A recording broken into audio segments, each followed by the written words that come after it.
नमस्ते दोस्तों।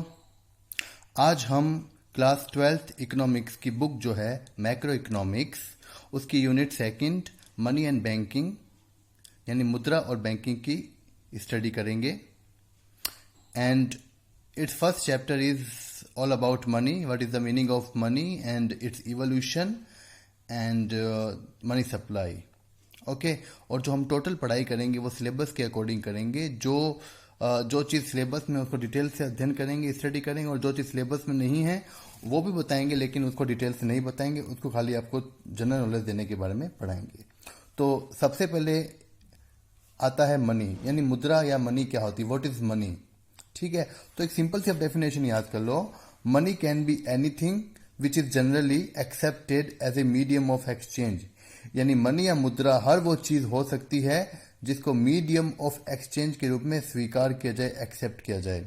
मुद्रा वो कोई भी वस्तु हो सकती है जिसे विनिमय के माध्यम के रूप में स्वीकार किया जाए। यानी मनी जो है इट कैन बी एनीथिंग। यहाँ पे इस एनीथिंग का मतलब होता है मनी होने के लिए कागज के नोट, पेपर करेंसी या कॉइन्स या सिक्के होना जरूरी नहीं है। भाई कागज के नोट भी मनी है, कॉइन्स भी मनी है, लेकिन जरूरी नहीं कि केवल ये वही मनी हो। इसके अलावा कोई गुड्स एंड सर्विसेज को भी मनी माना जा सकता है, या कोई भी चीज चाहे वो नोट हो, चाहे वो सिक्के हो, चाहे वो कोई वस्तु हो, चाहे कोई और चीज हो, वो सब मनी मानी जाएगी अगर वो मीडियम ऑफ एक्सचेंज के रूप में एक्सेप्ट की जाती है पब्लिक के द्वारा, यानी जनता उसको मुद्रा के रूप में स्वीकार करे। मुद्रा जो मनी है उसके सबसे पहला जो फीचर है वो ये होता है कि पब्लिक उसको एक्सेप्ट करे। अगर मनी बना दी गई लेकिन पब्लिक उसको एक्सेप्ट नहीं करे तो मनी है ही नहीं।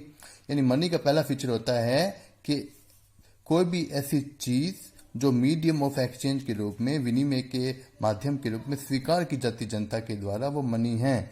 इसके लिए नोट या सिक्के होना जरूरी नहीं है, कोई वस्तु भी मनी हो सकती है। ठीक है, आगे चलिए। अब let me clear one thing that the word exchange here, the exchange word which comes here, it means sale and purchase of goods and services। यानी जो यहाँ पे वर्ड आया है एक्सचेंज, जो विनिमय वर्ड आया है, इसका मतलब आदान प्रदान नहीं है। इकोनॉमिक्स में एक्सचेंज का मतलब होता है sale and purchase of goods and services, यानी वस्तुओं को बेचना और खरीदना। वस्तुओं को बेचने और खरीदने की जो प्रक्रिया होती है वो एक्सचेंज कहलाती है। ठीक है, अब आ जाता है हमारा एक सिंपल सा टॉपिक है, इट इज़ वेरी इजी, और ये पूरा का पूरा चैप्टर बहुत इजी, मनी बैंकिंग यूनिट बहुत इजी है। आप आराम से इसको पढ़िए, इसके नोट्स बनाइए, याद कीजिए, आपको बहुत इजी वे से आप इसी तरीके से याद कर सकते हो, हार्ड नहीं है बिल्कुल भी। अब आता है मुद्रा का विकास, इंग्लिश में इसको बोलते हैं evolution of money. Evolution of money का मतलब होता है कि आज हम लोग, हमारे पास नोट हैं, सिक्के हैं, या हम एटीएम कार्ड है, डेबिट कार्ड है, बैंक मनी है, मतलब मनी आज इंटरनेट बैंकिंग से हो रहा है, credit card, debit card, bank वाली मनी, कुछ भी मनी के रूप बहुत, आज मनी जिस देखो, आज हम मनी के जिस रूप को देख रहे हैं वो कोई एक दिन, 2 दिन, 1 महीने, 2-3 साल में नहीं आया है। मनी के यहाँ तक रूप में आने के लिए, यानी क्रेडिट कार्ड, डेबिट कार्ड और bank, internet money, internet banking वाला, यहाँ तक मनी को पहुंचने में हजारों वर्ष लगे हैं। तो पहले मनी क्या थी, उसके बाद कैसी हुई, फिर कैसी हुई, फिर कैसी, मनी का यहाँ तक विकास कैसे हुआ। जैसे बोलते हैं ना कि भी मानव, पहले जो इंसान है वो पहले बंदर था, वो धीरे धीरे धीरे विकसित होता हुआ आधुनिक मानव बना है। उसी प्रकार से जो मनी है, मनी का रूप पहले अलग था, फिर धीरे धीरे हजारों सालों में विकसित होते हुए आज जो मनी है वहां तक हम पहुंचे हैं। तो इवोल्यूशन ऑफ मनी का मतलब होता है मुद्रा का विकास। इसको हम शॉर्टकट में पढ़ेंगे बिकॉज ये डिटेल से नहीं आएगा एग्जाम में आपके। देखो, सबसे पहले आता है कमोडिटी मनी, इसे बोलते हैं बार्टर सिस्टम, इन हिंदी में बोलते हैं इसको वस्तु विनिमय प्रणाली। क्योंकि इकोनॉमिक्स के स्टूडेंट हिंदी मीडियम की भी है तो मैं दोनों मीडियम में बाईलैंग्वेज पढ़ाऊंगा आपको, ताकि दोनों मीडियम को समझ में आ जाए। देखो, सबसे पहले जो रूप देखा जाता था मनी का वो था बार्टर सिस्टम में, यानी वस्तु विनिमय प्रणाली। It was called commodity money. Commodity का मतलब होता है, मनी का मतलब होता है वस्तु के बदले वस्तु। यानी एक व्यक्ति के पास गेहूं होता था, दूसरे व्यक्ति के पास चावल होते थे। एक व्यक्ति के पास कपड़े हैं तो दूसरे के पास रुई है या खाने पीने का सामान है। तो वस्तु के बदले वस्तु का एक्सचेंज होता था, यानी सेल एंड परचेज में एक ने गेहूं दिया, दूसरे ने चावल दिया, एक ने सोना दिया, दूसरे ने चांदी दिया या कपड़ा दिया, तो वस्तु के बदले वस्तु का एक्सचेंज होता था। It was called barter system. उसके बाद जब कुछ मानव, उसके कई सालों बाद, हजारों साल के बाद, जब इंसान थोड़ा समझदार हुआ, जो समाज में रहने लगा और थोड़ा बहुत वो आविष्कार करना, कुछ चीज़ें बनाना सीख गया, तो उसने सिक्के बनाना, चांदी के सिक्के, सोने के सिक्के, पीतल के सिक्के, तांबे के सिक्के, जो भी उसको मेटल मिलता तो मेटल के सिक्के बनाने लग गया, कॉइन्स बने। It was called metallic money. सिक्के चलाते थे, हर राजा महाराजा लोग सिक्के बनवा के, सोने चांदी जो भी धातु होती थी उसके सिक्के बनते थे। It was called metallic money, धातु मुद्रा बोलते थे इसको। उसके बाद आई पेपर मनी यानी कागजी मुद्रा आई, जिनको हम आज के नोट हम आज भी यूज करते हैं पूरी दुनिया में। जो कागज के नोट आपको दिखते हैं वो it is called paper money और पेपर करेंसी, ठीक है। उसके बाद जब कागज के नोट अभी चल भी रहे हैं, उसके साथ साथ क्या आ गई, क्रेडिट मनी आ गई, यानी बैंक मनी आ गई। बैंक के अंदर क्या चलते थे, चेक्स, डिमांड ड्राफ्ट, ये जो चीजें बैंक में बैंक यूज करता था मनी के रूप में, चेक्स, डिमांड ड्राफ्ट, इसको बोलते हैं क्रेडिट मनी। और आज हमारे पास क्रेडिट कार्ड है, डेबिट कार्ड है, एटीएम कार्ड है, इंटरनेट बैंकिंग है, और हर चीज कार्ड के थ्रू हम पेमेंट करते हैं। कोई वस्तु में खरीद पैसे में चाहिए होते हैं, बैंक नहीं जाते, एटीएम कार्ड, डेबिट कार्ड से निकाल लेते हैं। क्रेडिट कार्ड से हम लोन ले सकते हैं। कई वस्तु परचेज करनी होती है तो मार्केट में या कहीं पर भी हम क्रेडिट कार्ड से पेमेंट कर सकते हैं। तो it is called plastic money, plastic के कार्ड वगैरह आ गए, it is called plastic money. तो जो मनी जो है, जो पहले कमोडिटी मनी थी, वस्तु के बदले वस्तु होती थी, आज हम प्लास्टिक मनी तक पहुंच गए, कार्ड्स का यूज करते हैं मनी के रूप में। It is called evolution of money, मुद्रा का विकास है ये, ठीक है। आइए आगे टॉपिक करते हैं। अब क्योंकि 12th क्लास में बार्टर सिस्टम को डिटेल से तो नहीं पूछते, डेफिनेशन आएगी तो 1 नंबर की आती है, इसे 1 मार्क की आती है, और लेकिन इसकी कमियां जो है, लिमिटेशंस ज्यादा आती है। लेकिन इसकी हम बार्टर सिस्टम की कमियां पढ़े कि भाई बार्टर सिस्टम में ऐसी क्या कमियां थी, क्या लिमिटेशंस थी जिसके कारण मानव को आगे मनी को इवोल्यूट करना पड़ा, आगे विकास करना पड़ा। आज कागज के नोट सिक्के चलाने पड़े या कुछ और मनी चलानी पड़ी। तो पहले पढ़ते हैं बार्टर सिस्टम होता क्या है, यानी वस्तु विनिमय प्रणाली है क्या।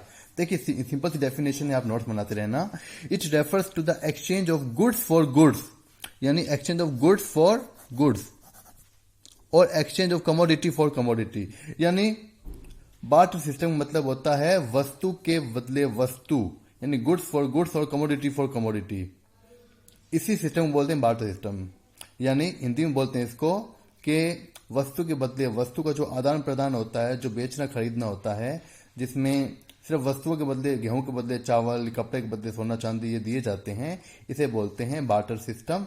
और इसको आप कभी कभी कुछ बुक्स में सीसी इकोनॉमी बोलते हैं। एग्जाम में क्वेश्चन आता है व्हाट इज सीसी इकोनॉमी, तो देखो सी का मतलब सी फॉर कमोडिटी और ये वाला सी फी कमोडिटी, यानी सीसी इकोनॉमी का मतलब होता है, देखिए सीसी इकोनॉमी मतलब क्या हो गया, कमोडिटी फॉर कमोडिटी, यानी ऐसी इकोनॉमी जहां कमोडिटी के बदले कमोडिटी या गुड्स के बदले गुड्स का आदान प्रदान होता है, एक्सचेंज होता है, ठीक है। गेहूं के बदले चावल वगैरह, ये बोलते हैं सीसी इकोनॉमी बोलते हैं इसको। It is the another name of barter system. कई बार बार्टर सिस्टम को इसका पर्यायवाची मानते हैं, बार्टर सिस्टम और ये एक ही है, ठीक है।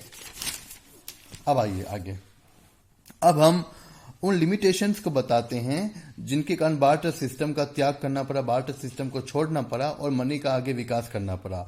तो what are the limitations of barter system we are going to study here, यानी जो वस्तु विनिमय प्रणाली उसकी सीमाएं या कमियां क्या है वो हम पढ़ेंगे। देखो बेसिकली इसकी और भी ज्यादा कमियां बताई जा सकती है, लेकिन 12th क्लास के सिलेबस के हिसाब से आपको 4 लिमिटेशंस याद करनी है। पहली क्या है, लैक ऑफ डबल को इंसिडेंस ऑफ वांट्स, हिंदी में से बोलते हैं आवश्यकताओं के दोहरे संयोग का अभाव। दूसरा है lack of common measure of value, यानी मूल्य के सर्वमान्य मापक का अभाव। फिर है lack of standard of deferred payment, यानी स्थगित भुगतानों का मान की कमी, लाइक यानी कमी हो जाएगा यहाँ पे। And lack of store of value, यानी वस्तु मूल्य के संचय का अभाव, ठीक है। अब हम इनको चारों को डिटेल से पढ़ेंगे, बिकॉज एग्जाम में कई बार 3 मार्क्स 4 मार्क्स के क्वेश्चन में क्या होता है, मनी वाले चैप्टर में बार्टर सिस्टम की कोई भी एक लिमिटेशन को पूछ लिया जाता है, किसी भी एक लिमिटेशन को 3 मार्क्स में पूछ लेते हैं। तो आप हम इसका थोड़ा बहुत नोट्स के रूप में पढ़ लेते हैं, आप नोट्स बनाते रहना, मैंने यहाँ पे लिखा है आपके लिए इजी लैंग्वेज में, आप लिखे रहना। इसके लिए आप कुछ बुक्स की सहायता ले सकते हो, चाहे तो एनसीईआरटी की बुक की सहायता ले सकते हो, चाहे कोई भी रिफ्रेशर या गाइड जिस भी राय ऑथर की आपके पास अवेलेबल है उसमें भी पढ़ सकते हो, सब में काफी अच्छे आंसर दे रखे हैं, ठीक है। बस मेरा मकसद है थोड़ा और इजी बना के लिखना है यहाँ पे। पहला पॉइंट है lack of double coincidence of wants, यानी आवश्यकताओं के दोहरे संयोग का अभाव। तो मैं बताऊं आपको, देखिए this system can work only when both persons buyer and seller are ready to exchange each others good Example, person A has wheat and person B has rice. It will work only when A wants rice and B wants wheat. इसका मतलब ये हुआ कि जो barter system था उसकी पहली कमी थी डबल को इंसिडेंस ऑफ वांट्स की कमी होना।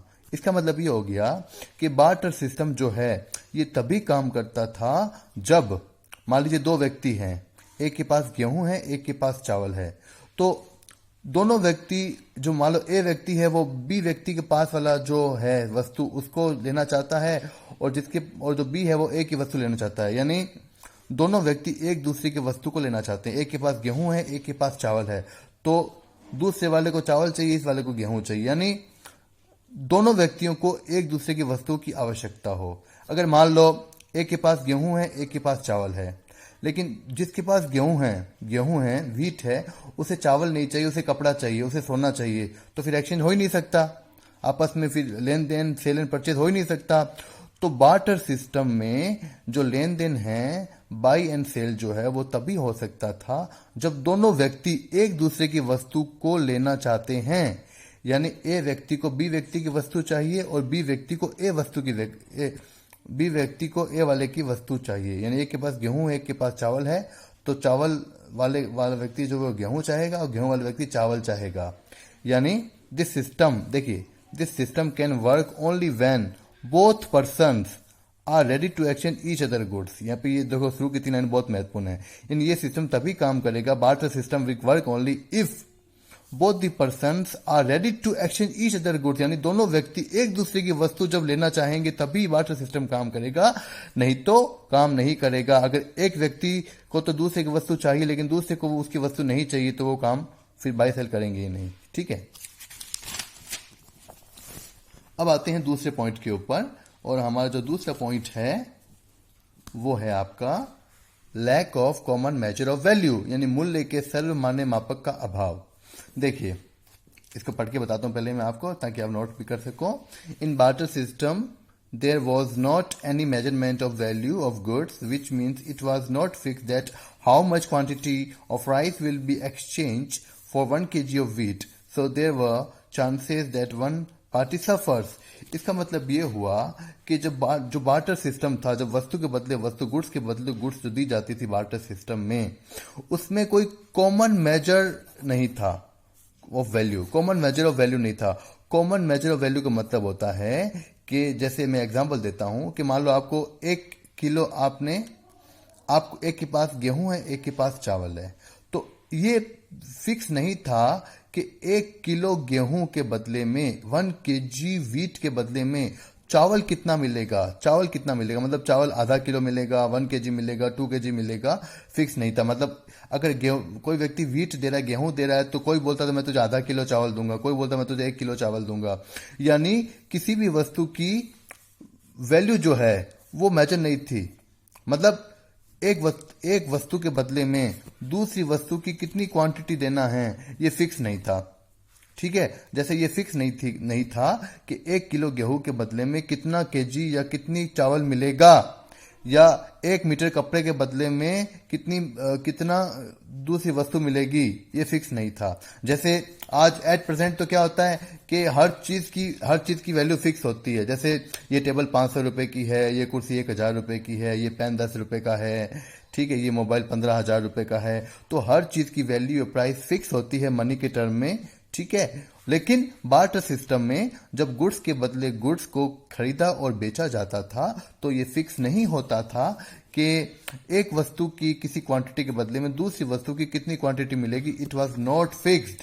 देखिए यहाँ पे देखिए इन बार्टर सिस्टम देखिए there was not any measurement of the value, which इसका मतलब क्या हुआ, which means it was not fixed that how much quantity of rice will be exchanged for 1 kg of wheat। ठीक है, तो ये यहाँ बात ध्यान देने योग्य है। अब आता है हमारा तीसरा पॉइंट आता है हमारा it is lack of standard of deferred payment, यानी स्थगित भुगतानों के मान का अभाव।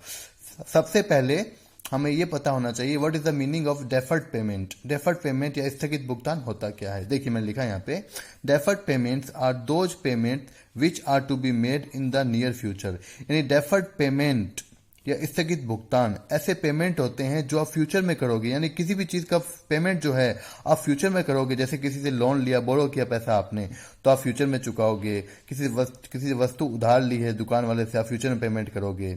यानी डेफर्ड पेमेंट आपके वो पेमेंट या भुगतान होते हैं जो आप फ्यूचर में या भविष्य में करोगे। ठीक है, एग्जाम्पल इसका जो अपन किसी से उधार लेते हैं, बोरोविंग करते हैं वो। अब देखिए क्या लिखा मैंने, in barter system it was difficult to make deferred payment in the form of goods.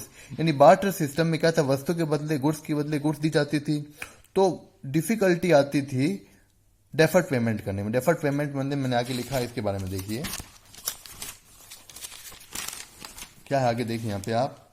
अब क्यों आती थी डिफिकल्टी डेफर्ड पेमेंट में, देखो, because the borrower may not be able to arrange goods at the time of maturity of loan और prepayment of prepayment time.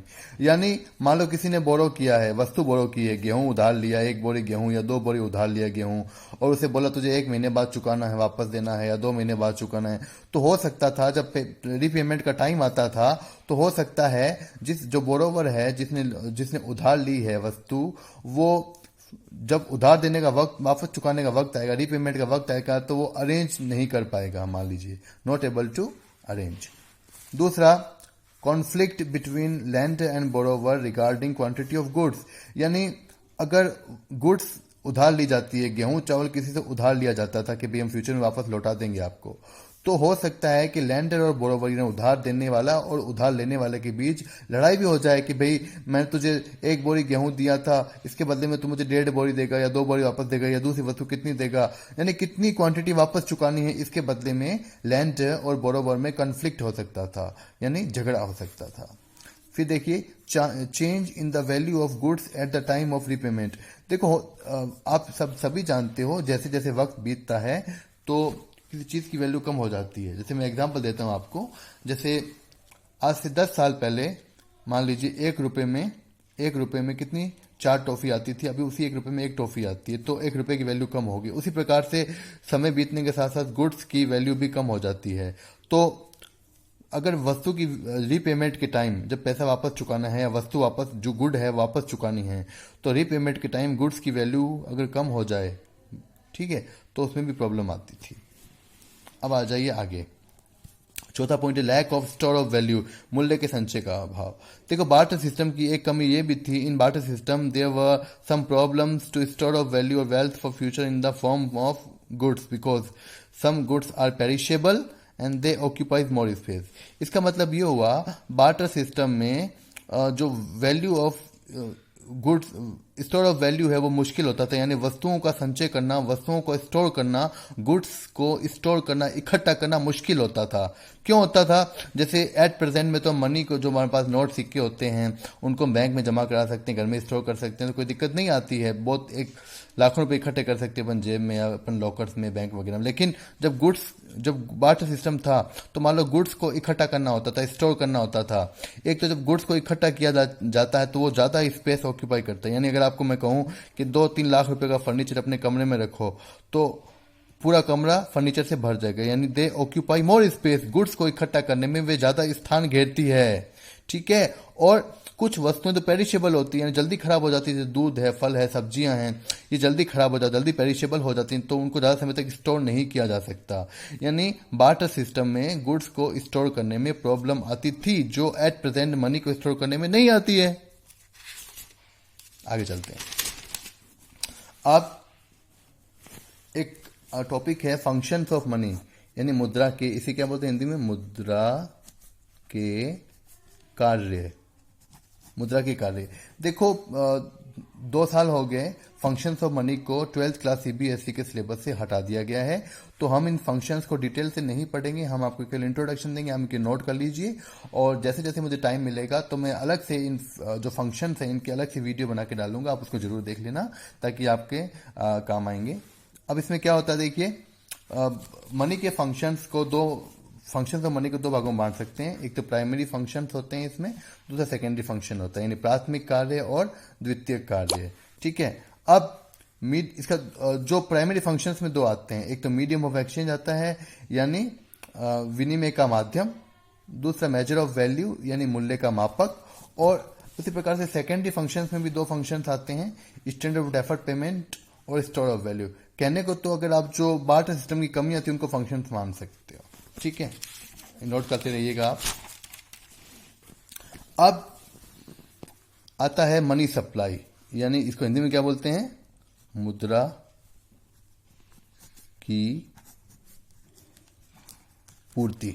मुद्रा की पूर्ति, मनी सप्लाई होता क्या है, पहले डेफिनेशन करते हैं फिर आगे पढ़ते हैं। It refers to the total quantity और volume of money available in the economy at a particular point of time, यानी एक निश्चित समय बिंदु पर, एक निश्चित डेट के ऊपर, एक पार्टिकुलर पॉइंट टाइम के ऊपर किसी भी इकोनॉमी में मनी की जो टोटल क्वांटिटी या वॉल्यूम अवेलेबल होता है वो मनी सप्लाई कहलाती है।